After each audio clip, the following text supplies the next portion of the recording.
네, 반갑습니다. 삼전닉스 홀더 여러분. 오늘 숫자 하나 들고 왔습니다. 이 반도체가 그렇게 무너지던 지난 열흘 동안에요. 이 글로벌 큰손들은 3년 반 만에 이 가장 빠른 속도로 반도체 주식을 사들이고 있었답니다. 네, 이게 월가 최대 은행 창구에서 실제로 집계된 숫자인데요. 저도 처음에 보고 조금 눈을 의심했습니다. 근데 우리 계좌는 파랗게 질려 있는데 큰 손들은 정반대로 움직이고 있었다는 거죠. 그럼 오늘은 그 얘기를 해주시는 거군요. 도대체 누가 팔고 누가 산 건지. 네, 던진 쪽 그리고 받은 쪽. 오늘은 이쪽 양쪽의 장부를 다 열어서 한번 보겠습니다. 오늘 영상을 끝까지 보신다면 지금의 폭락을 어느 쪽의 눈으로 봐야 할지, 우리의 시선이 어디에 있어야 할지, 그리고 앞으로 열흘 사이에 어떤 결과가 판가름이 나는지까지 정리가 되실 거고요. 버티고 계신 분들 입장에서는 오늘 이야기가 꽤 든든하실 수 있습니다. 일단 오늘 장 얘기부터요. 오늘 아침도 장난 네, 아니었잖아요. 지금도 아직 장이 진행되고 있지만 미국이 사실 금요일에 또 빠진 걸 안고 월요일 장이 열렸으니까 개장하자마자 코스피가 4% 넘게 밀렸고 아까 사이드카까지 한번 발동을 했습니다. 그런데 그 투매를 오전에 외국인하고 기관이 받아내면서 낙폭을 줄이는 모습이 조금 있었지만 여전히 또 어려운 시장 흐름이 이어지고 있고요. 특히 삼전하고 하이닉스는 장 초반에 오히려 플러스로 돌아서는 구간까지 나왔었거든요. 물론 지금은 또 네. 빠져 있지만요. 지수가 빠졌죠. 그 낙폭을 주도한 게 결국은 반도체입니다. 이게 오늘 뭐 첫 번째 단서인데, 근데 여기서 중요하게 우리가 생각해야 되는 건 회사가 문제라서 나온 낙폭은 아니라는 거죠.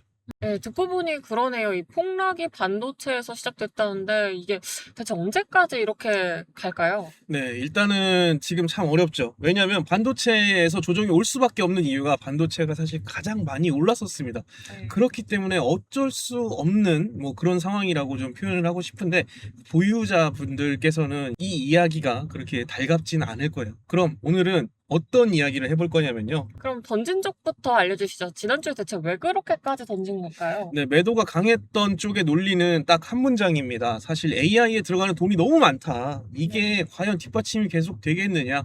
지난주에 이 걱정에 불을 붙인 사건이 3개가 겹쳤는데요. 다들 우리 계좌로 겪으셨을 테니까 한 줄씩만 딱딱 훑고 지나가겠습니다. 첫 번째, 중국에서 성능은 비슷한데 값은 반값이라는 AI 모델이 나왔고요. 세계에서 칩을 제일 많이 찍는 대만 회사가 실적을 잘 내고도 주가가 급락했죠. TSMC. 음. 그리고 미국 반도체 지수가 지난주에만 9% 가까이 빠졌습니다. 그 공포가 그대로 우리 시장으로 넘어온 거죠. 그러니까 우리 회사들 실적이 무너져서가 아니라 이 판 전체에 대한 걱정이 넘어온 거네요. 네, 그리고 바로 그 대목에서 이상한 점이 하나 우리가 알 수 있습니다. 아까 그 TSMC요. 실적 발표에서 이익이 1년 전보다 77% 증가했다고 했습니다. 그리고 AI 주문이 밀려서 공장 투자를 오히려 더 늘리겠다고 했어요. 네. 물건을 실제로 만드는 쪽은 수요가 진짜라고 온몸으로 표현하고 있는 거죠. 네. 그런데 시장은 그 말을 안 믿어주고 주가를 급락시켰거든요. 이 공급하는 쪽은 좋다는데 시장은 안 믿는다.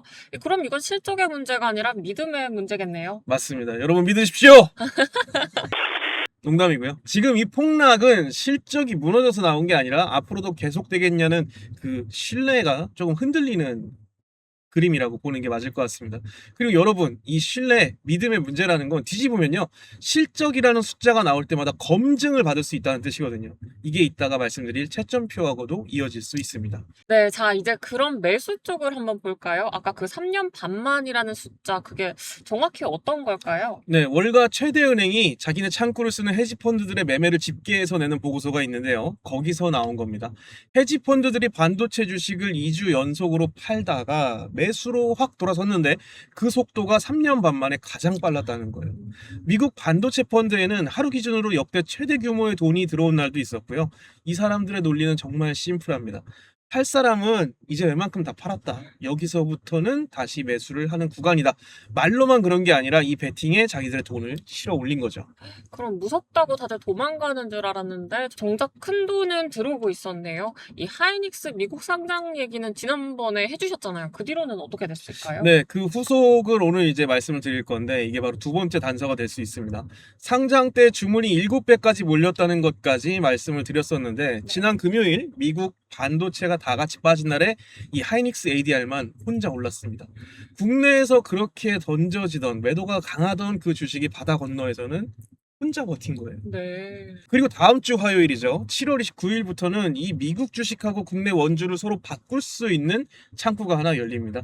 지금은 미국 쪽 값이 국내보다 한참 높게 올라와 있는데 이 창구가 열리면 두 값이 서로를 끌어당기겠죠. 어느 쪽으로 달라붙는지 또 어느 쪽으로 모이게 되는지 그날부터 우리 눈으로 직접 확인을 할 수가 있는 겁니다. 같은 회사를 놓고 두 시장이 매긴 값이 다른데 그 간격이 곧 시험대에 오른다는 거네요. 네, 맞습니다. 국내 수급장부도 마찬가지였습니다.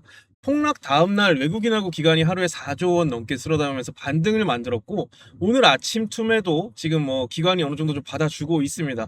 오늘 오전 흐름만 보면 아직까지는 우리가 끝날 때까지 어떻게 될지는 모르겠지만 일단 기관이 방어선을 좀 구축하고 있다 이렇게 볼 수 있을 것 같습니다. 네. 자, 이제 우리가 매수와 매도를 겹쳐서 한번 보면은요. 매도 한쪽이 쥐고 있는 근거는 앞날에 대한 걱정입니다. 지금 물론 주가가 올라온 것도 기대감으로 많이 올라온 것도 맞아요. 그리고 또 이제 숫자로 확인 안 된 그런 걱정을 또 지금 앞서서 좀 하고 있는 건데 지금 물량을 갖고 있는 쪽 이미 들어간 자기 돈을 갖고 있는 겁니다. 말은 누구나 할 수 있지만 돈을 넣는다는 건 또 다른 문제거든요. 저는 말보다 돈이 움직인 쪽에 더 무게를 두는 편이고 이번 저울이 어느 쪽으로 기울어 있는지는 분명하다고 보겠습니다. 보시는 분들 입장에서는 이게 제일 궁금했던 판정일 것 같아요. 매수하는 쪽이 맞는지, 매도하는 쪽이 맞는지. 네. 근데 그 최종 판정은 제가 내리는 게 아니라 결국은 숫자가 내려줄 거예요. 그리고 심지어 지난주에 그런 최태원 회장님께서 그런 말씀하셨죠.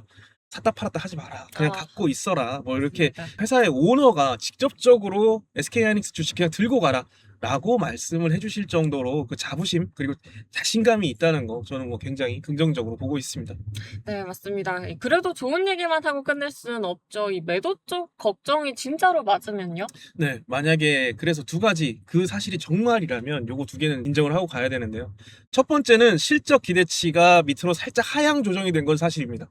애초에 1년 새에 몇 배씩 오른 종목들이라서 메모리 가격의 오름세가 예상보다 약간 둔화가 되면은 지금 가격이 비싸다는 논란은 계속 따라올 수밖에 없어요. 또 하나는 이 요동치는 장세는 당분간 계속될 수 있습니다. 지난번에 말씀을 드렸던 그 레버리지 증폭기 구조가 여전히 시장을 좀 흔들고 있기 때문에 위아래로 크게 출렁이는 장 각오는 해야 될 겁니다. 그러니까 오늘 결론은 무조건 안심하시라는 게 아닙니다. 걱정도 있고요. 돈도 지금 정면으로 딱 맞붙어 있으니까 누가 맞는지 확인할 날짜를 정확히 알고 계시면 좋겠다는 이야기죠. 네, 그러면 그게 언제인데요? 앞으로 열흘 안에 3번이 몰려 있습니다. 먼저 이번 주 수요일 밤 미국에서 알파벳 구글 아시죠? 알파벳하고 테슬라 실적이 나옵니다. 특히 알파벳이 AI 데이터 센터에 돈을 계속 쓰겠다고 하는지가 핵심인데요. 매도친 쪽의 걱정의 뿌리가 바로 이 돈의 투자의 흐름이 끊긴다라는 거라서 여기서 첫 번째 우리가 결과를 볼 수 있고요. 데이터 센터에 돈을 쓴다는 말이 곧 우리 메모리 주문을 계속 하겠다라고 이어지는 말이라서 이건 절대 남의 이야기가 아닙니다. 그리고 다음 주 화요일 7월 29일에는 SK하이닉스 실적이 나오고 아까 말씀드린 그 미국 ADR 주식 교환 창구도 같은 날 오픈되게 됩니다. 실적하고 수급이 동시에 겹쳐지는 거죠. 그리고 바로 그 다음 날 7월 30일 삼성전자 확정 실적이 발표가 됩니다. 물론 그 전에 컨퍼런스 콜을 통해서 미리 어느 정도 윤곽은 나오겠지만 정확한 건 이때 나올 수 있다는 거고요. 이번에는 삼성이 AI 메모리로 번 돈의 비중을 처음으로 공개할 거라는 얘기가 있어서 매도 한쪽의 걱정이 숫자로 검증받는 세 번째 날이 될 겁니다. 진짜 열흘 안에 싹 다 몰려있네요. 이 채점표가 꽉. 네, 아주 네. 바쁜 한 주가 될 예정입니다. 자, 그럼 오늘의 결론 내려주시죠. 자, 지금의 혼란스러운 장세 속에서 누군가는 계속 물량을 던졌고 또 누군가는 계속 조용하게 그 물량을 주워 담았습니다. 그리고 열흘 안에 누가 맞았는지 우리가 눈으로 확인할 수 있는 성적표가 3장이 나올 겁니다. 홀더 여러분들은 그 시끄러운 소음 속에서 계좌를 맡기실 게 아니라 그 3개의 날짜에 나오는 숫자로 판단하시면 되는 거고요. 지금까지 버텨오신 분들 입장에서는 드디어 확인을 받을 수 있는 자리가 다가오는 겁니다. 3번의 채점 결과가 나올 때마다 그 숫자가 어떤 의미를 담고 있는지 우리 채널에서 풀어드리겠습니다. 같이 확인하고 싶으신 분들은 구독, 좋아요 한번 부탁드리고요. 저는 더 좋은 영상으로 다시 한번 여러분 찾아뵐 수 있도록 하겠습니다. 네, 저는 지금까지 진행의 아나운서 조민영이었습니다. 네, 마커스였습니다. 감사합니다.